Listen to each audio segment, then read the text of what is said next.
Good morning po. Tayo po'y mag-aral ng salita ng Diyos. The Book of Hebrews chapter 12 verses 12 hanggang 14. Dahil dito itaas ninyo ang inyong mga nanghihinang kamay at patatagin ang mga nangangalug na tuhod. Lumakad kayo sa daang matuwid upang hindi lumala ang mga paang napilay at sa halip ay gumaling. Sikapin ninyong makasundo ang lahat at magpakabanal sapagkat hindi ninyo makikita ang Panginoon kung hindi kayo mamumuhay ng ganito.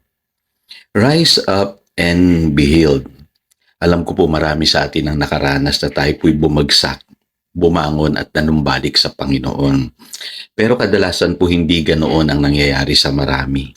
Marami po na nakikita ko na kapag nahulog po sa kasalanan ay ayaw nang bumangon o manumbalik sa Panginoon.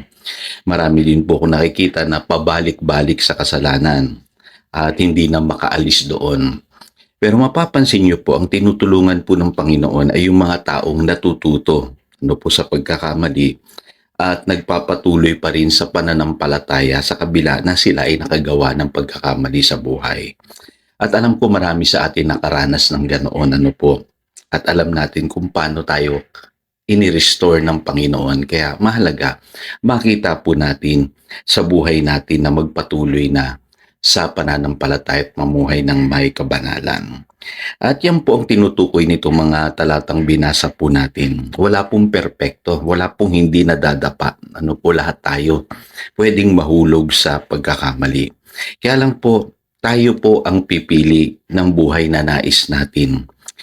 Mahalaga po na maunawaan natin yung sinasabi doon sa Deuteronomy 30 verse 19.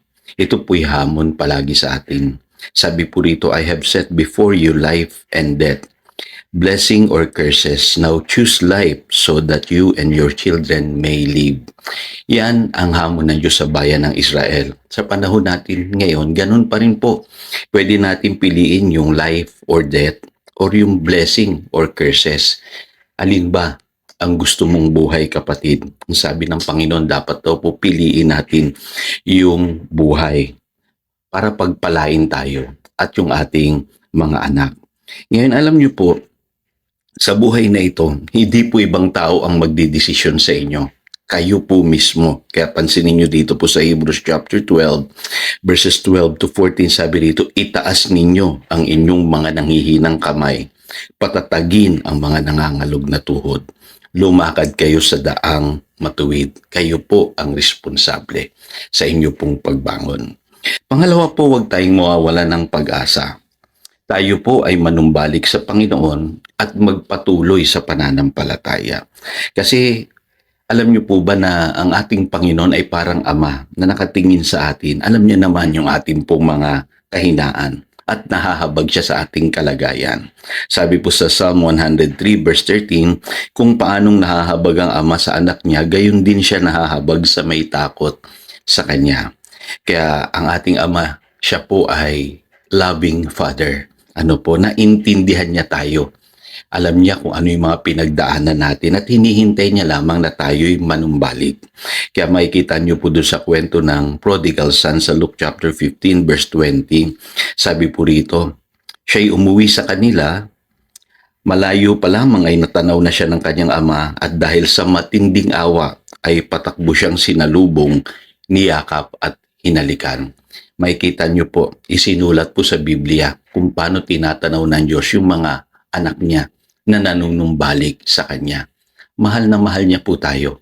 Ayaw niya tayong manatili doon sa buhay na kung saan nahihirapan tayo dahil tayo'y malayo sa Kanya.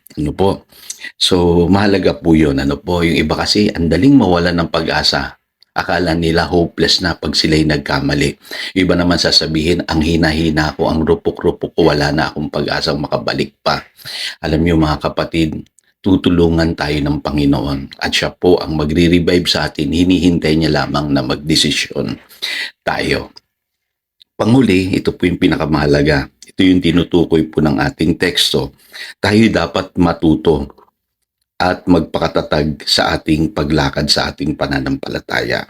Kasi sabi po sa verse 11 ng Hebrews chapter 12, tayo'y itinutuwid, ngunit pagkatapos noon mararanasan natin ang kapayapaang bunga ng matuwid na pamumuhay. So kung tayo man ay tinuwid ng Panginoon, meron po yung bunga. After that, makikita ninyo, aayos po ang inyong buhay. Magkakaroon po ng harvest of righteousness. Kaya para sa akin po, no, yung pagbangon, nasa sa atin po yan. Ang mahalaga may matutunan tayong leksyon sa bawat pagbagsak natin. At hindi man madali, kahit unti-unti, tayo po ay magpakalakas. At higit sa lahat, pilitin natin na iwanan or umiwas na tayo sa mga pagkakamali sa buhay. At ang hamon nga po rito sa verse 14, magpakabanal tayo. Ano po? Kasi ang sabi po rito, hindi ninyo makikita ang Panginoon kung hindi kayo mamumuhay ng ganito. So, mahalaga sa buhay po yung natututo. Hindi po yung pabalik-balik tayo sa kasalanan. At tayo po ang responsable upang tayo po ay tumatag sa ating pong paglakad sa pananampalataya. Kaya kapatid, hamon ito sa sino man sa inyo. Nasa sandaling ito, maaring nasa kalagayan ka na kung saan ikaw ay bumagsak, nangangailangan ka ng revival at pagbangon. So tayo po ay manalangin. Dakilang Diyos, salamat. Nakita namin dito sa mga tekstong ito yung kabutihan mo sa amin bilang Ama, na ayaw mong manatili kami doon sa aming pagkalugmok. Gusto mo bumangon kami at muli maranasan ka namin sa aming buhay.